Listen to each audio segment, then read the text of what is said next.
Bonjour, mes chers frères et sœurs. Je bénis le Seigneur pour vous-même. Jusqu'à présent, nous sommes ensemble en ce mois merveilleux où nous parlons de élargir sa capacité. Et notre sous-titre pour cette semaine, c'est briser les limites intérieures. Nous sommes samedi 7 février et nous bénissons le Seigneur pour ce jour qu'il a permis que nous voyions. Je crois et j'assume qu'on a vu passer une semaine extraordinaire. Donc nous allons partager ensemble la parole de Dieu. Juste avant de commencer, faisons cette courte prière. Père, je te bénis pour cette semaine merveilleuse où nous avons partagé le pain spirituel de ta parole et nous avons été édifiés.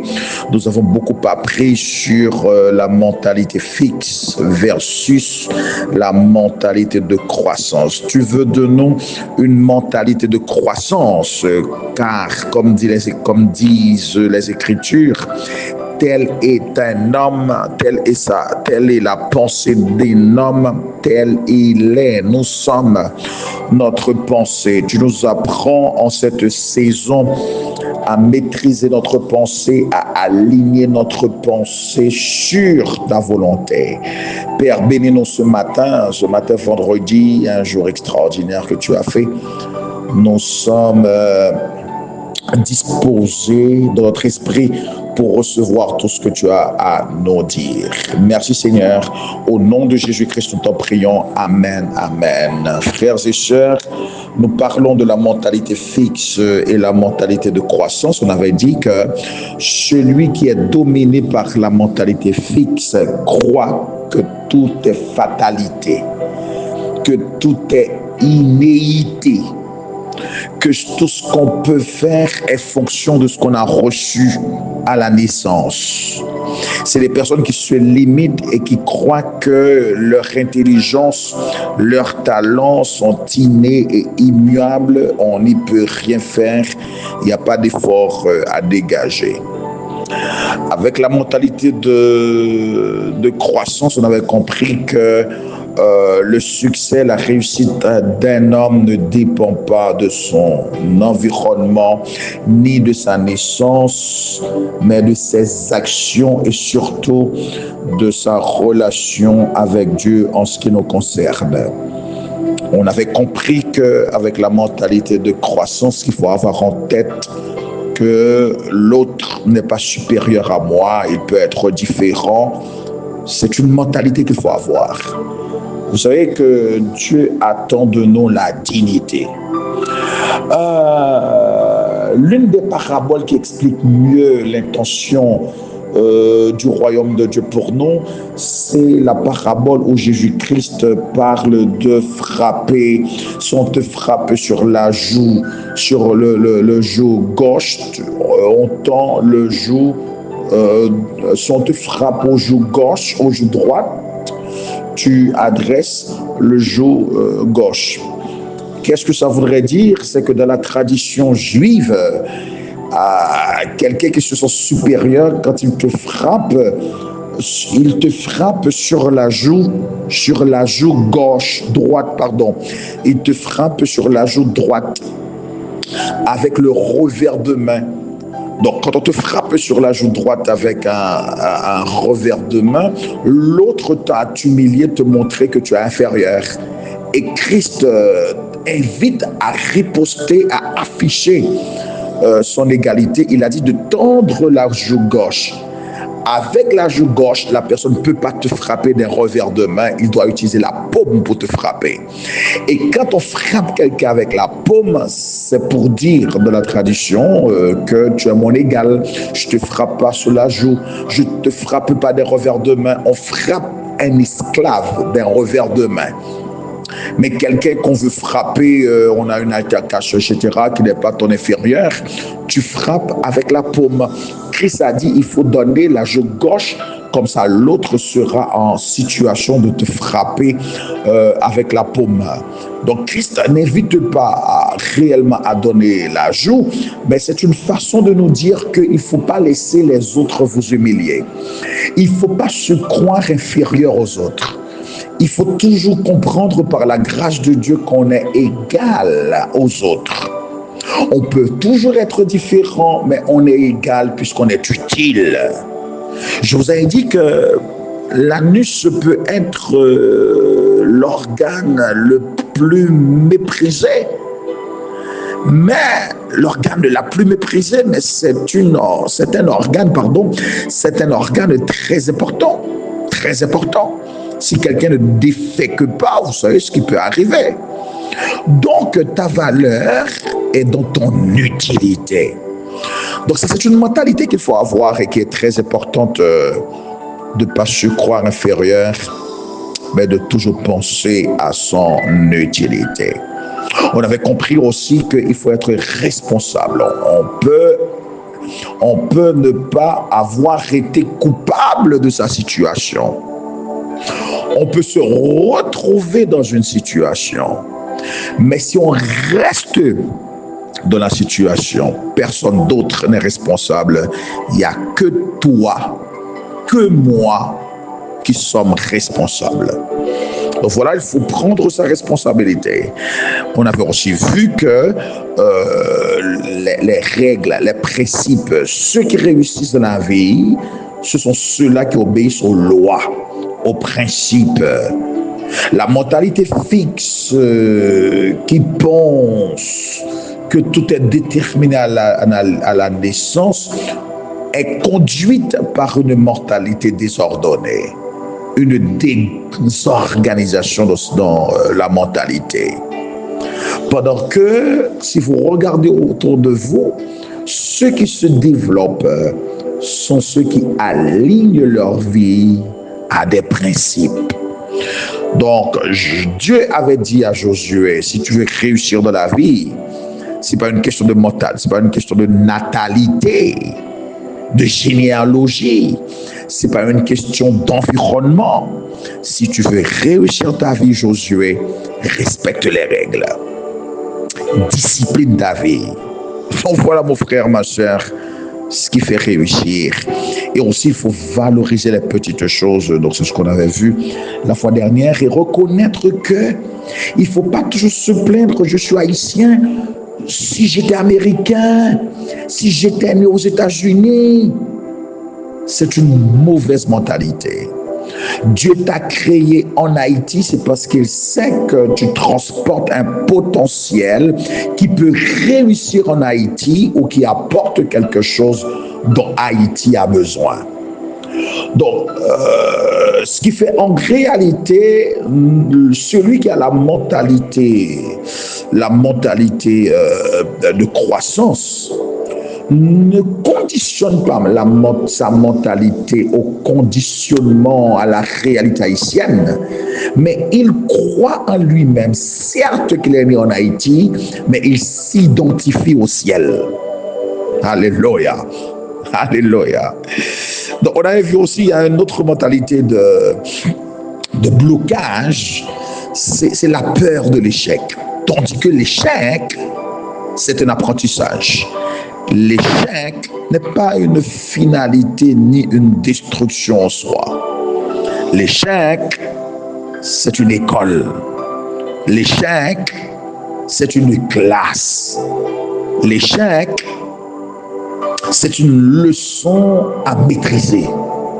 L'échec permet d'apprendre en vue d'une nouvelle réalisation. La mentalité fixe voit dans l'échec une situation à éviter, voir dans l'échec une situation à fuir, pendant que l'échec, c'est un bon maître. Si vous voulez, c'est un maître. L'échec apprend. Amen. Je vous avais dit également que la mentalité de croissance face à l'échec, il apprend. Il n'est pas terrassé quand il tombe. Il n'est pas terrassé quand ça ne marche pas. Il apprend. il se fortifie. Les personnes, les gens qui ont une mentalité de croissance. Et autre chose qu'on avait vu, on avait dit que la mentalité fixe abandonne quand il est en face d'un obstacle. Il voit dans les difficultés des preuves d'incapacité, une perte rapide de motivation, une résignation à accepter sa situation. Pendant que, chers frères, on ne découvre rien de précieux sans la persévérance. Chers amis, vous savez, on ne trouve jamais de trésor à la surface de la terre. Il faut piocher jusqu'au fond. Et piocher jusqu'au fond implique de la persévérance. Quand on abandonne, on peut rater par une dernière pioche la découverte de son trésor. Alléluia. J'encourage quelqu'un qui tend à se décourager, à laisser tomber, à se revigorer d'énergie pour foncer dans la vie. Qu'il en soit ainsi dans ta vie et que ce soit aussi mon partage dans le nom suprême de Jésus. Alléluia. Merci Seigneur. Merci Seigneur. Je vous ai dit aussi hier soir, donc comme il fait toujours noir, je vous ai dit hier matin, vendredi, je vous ai dit vendredi, que la mentalité fixe, c'est une mentalité qui refuse les efforts. Qui voit dans les efforts, quand tu fais de l'effort, que celui qui a des talents, celui qui a une compétence n'a pas besoin d'effort. L'effort, c'est un instrument qui aiguise sa compétence. Personne, aucun génie n'arrive loin dans la vie sans l'aiguisement par l'effort. L'effort, c'est ce qui nous aiguise. L'effort, c'est ce qui nous habilite. On a besoin de l'effort pour réussir dans la vie, dans le nom suprême de Jésus. Ce matin, ce samedi, on va parler d'une autre mentalité fixe qui est ce que j'appelle la peur des critiques. La peur des critiques. Ou bien des gênes par rapport aux critiques. Des complexes par rapport aux critiques. C'est une mentalité.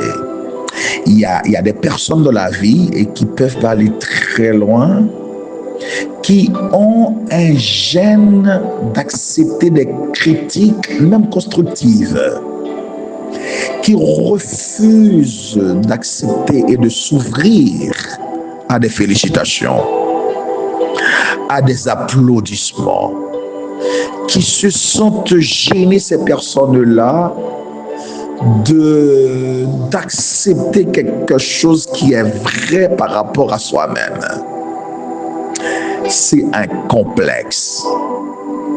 Il y en a même qui développent une fausse modestie, faisant semblant de ne pas accepter les félicitations, de ne pas accepter les critiques constructives. On fait semblant de fuir, pendant que c'est fuir qu'on fuit les compliments, parce qu'on se sent inférieur, on ne mérite pas. Je viens de te dire ce matin, les félicitations que tu reçois, ne pense jamais que tu ne les mérites pas. La Bible dit de ne pas avoir une opinion trop haute de soi-même. C'est-à-dire, celui qui est orgueilleux, c'est celui qui a une opinion au-delà de ce qu'il est en réalité. Celui qui est complexé, qui est orgueilleux aussi, tu es orgueilleux aussi quand, ou bien c'est une fausse humilité si tu veux, c'est pas de l'humilité, c'est quand tu as une opinion trop basse de toi-même. Tu as tendance à te rabaisser. Tu as tendance même par toi-même à te piétiner. Ces genres de mentalités ne peuvent pas aller très loin. Quand tu ne peux pas t'apprécier à ta juste valeur, quand tu ne peux pas reconnaître ce que Dieu t'a accordé comme don, et retourner cette grâce à l'Éternel, parce qu'on appelle le rendre grâce. Tu rends grâce à l'Éternel de ce qu'il a fait de toi et que tu sois une utilité pour les autres. Ce sont des personnes, leur mentalité étriquée leur empêche de s'ouvrir à l'appréciation que leur donnent d'autres qui sont bénéficiaires de leur apport. Ces personnes-là ne peuvent pas aller très loin quand tu ne peux pas apprécier ce que tu es, quand tu ne peux pas apprécier ce que tu possèdes. Tu ne peux pas offrir grandes choses en retour. Tu auras tendance à te tétaniser, à te dévaloriser. Comme ça, tu seras handicapé dans ton... tu seras dans ton cocon, tu seras recoquevillé dans ton petit coin et qui t'empêcherait de te déployer parce que tu penses que tu ne mérites pas ce que tu vaux en réalité. Donc, non seulement il y a des personnes qui ne peuvent pas apprécier, mais il y en a d'autres qui refusent, qui se sentent menacés par rapport aux critiques, aux retours négatifs, et qui interprètent que quand on fait une remarque négative, il y a un retour, il y a un feedback négatif, une rétroaction négative. Ces personnes ont tendance à voir une attaque personnelle. Une telle mentalité empêche d'aller très loin. Dans Proverbes chapitre 10, verset 13, la Bible parle de la mentalité de croissance. Celui qui a une mentalité de croissance, c'est celui qui tient compte des critiques, qu'elles soient positives, constructives ou négatives. Donc Salomon dit, celui qui tient compte des critiques qu'on lui fait est sur la voie de la vie. Oh, merci Seigneur. Ce verset souligne l'importance de l'humilité, de l'écoute pour progresser de la vie. Auguste Comte eut à dire un jour, Auguste Comte a dit, on ne peut pas se connaître véritablement que dans l'œil des autres. C'est à travers les yeux des autres, les regards des autres que tu peux mieux te connaître et progresser. Tu as besoin d'être à l'écoute, comme dit le sage, pour trouver la voie de la vie. Si tu penses que tu es autosuffisant, tu n'as pas besoin d'autres, tu n'as pas besoin des remarques des autres. Le sage dit, tu vas manquer la voie de la vie. Alléluia. Dans Proverbe 12, verset 1er, le sage continue à dire, celui qui aime les critiques, l'instruction, aime la connaissance. Celui qui hait la réprimande est stupide. Frères et sœurs, si on veut aller loin, on ne peut pas se penser autosuffisant. On doit s'ouvrir et accepter ce que les autres pensent de soi-même afin de mieux se connaître, de mieux se parfaire dans ce qu'on fait. Les critiques des autres, c'est pour cela que les grands de ce monde, ils placent toujours des boîtes à suggestions, à remarques. C'est pour écouter les clients. Donc l'écoute des autres permet de s'améliorer. On ne s'améliore pas quand on est fermé aux critiques. Dans Proverbe verset 27, 5, 6, Le sage ajoute pour dire, mieux vaut une critique franche qu'une amitié qui ne se manifeste pas. Les blessures faites par un ami sont un signe de fidélité. Il y a des personnes qui peuvent parler très loin et qui s'enfoncent dans des trous, qui aiment s'ouvrir qu'à de bonnes paroles, des paroles doucereuses, des paroles qui leur caressent dans le sens du poil, comme on aime dire. Le sage dit qu'il y a des personnes qui te critiquent, il y a des personnes qui te regardent dans les yeux, qui te disent la chose. C'est une personne qui t'aime. Qui t'aime. Il dit que la critique franche, mieux vaut une critique franche qu'une amitié cachée. Il y a des personnes qui te diront rien, qui te diront rien, ces personnes-là, qui te flattent pendant que tu fuis ceux-là qui te disent les choses dans les yeux. Il faut une ouverture d'esprit, ça permet de s'améliorer quand tu es ouvert à des critiques franches. Alors mes frères et sœurs, pour finir, laissez-moi vous donner quelques conseils par rapport aux critiques. Quand tu reçois des critiques, avant de réagir, avant de repousser l'autre, avant d'être sur ses gardes, vous devez d'abord dans la critique rechercher l'intention de l'autre. Est-ce que l'intention c'est de te détruire? Même dans l'intention destructrice, il y a une leçon qu'on peut apprendre. Parce que ce qui peut arriver, la personne peut mal formuler sa critique, tandis que derrière son intention, c'est pas de te détruire. Donc toi-même, tu devrais rechercher dans les critiques, est-ce qu'il y a une semence de vérité? Il y a l'adage qui nous dit, il n'y a pas de fumée sans feu. Quand quelqu'un même dans une critique destructive, ça peut se révéler un feu qui s'annonce.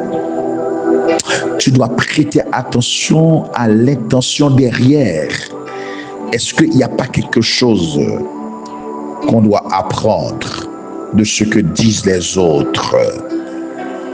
Un autre élément fondamental, c'est de cultiver l'humilité, c'est-à-dire cette ouverture, accepter l'apport des autres par rapport à ses œuvres, par rapport à sa personne. Tu sais quoi, mon ami qui m'écoute là maintenant, et à moi également qui vous parle, celui qui se croit irréprochable s'égare. Tandis que celui qui est humble et ouvert à l'écoute grandit. Alléluia. Autre chose que je dois vous dire pour finir, face aux critiques, tu dois discerner la source. Tu sais quoi? Un ami qui t'aime peut te blesser pour ton bien, pendant que celui qui te flatte,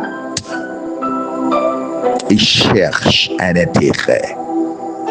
Il cherche un intérêt.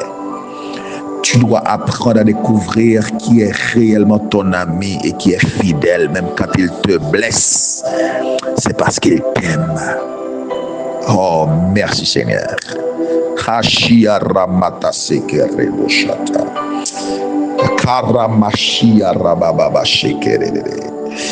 Merci pour ta parole ce matin, ô Père.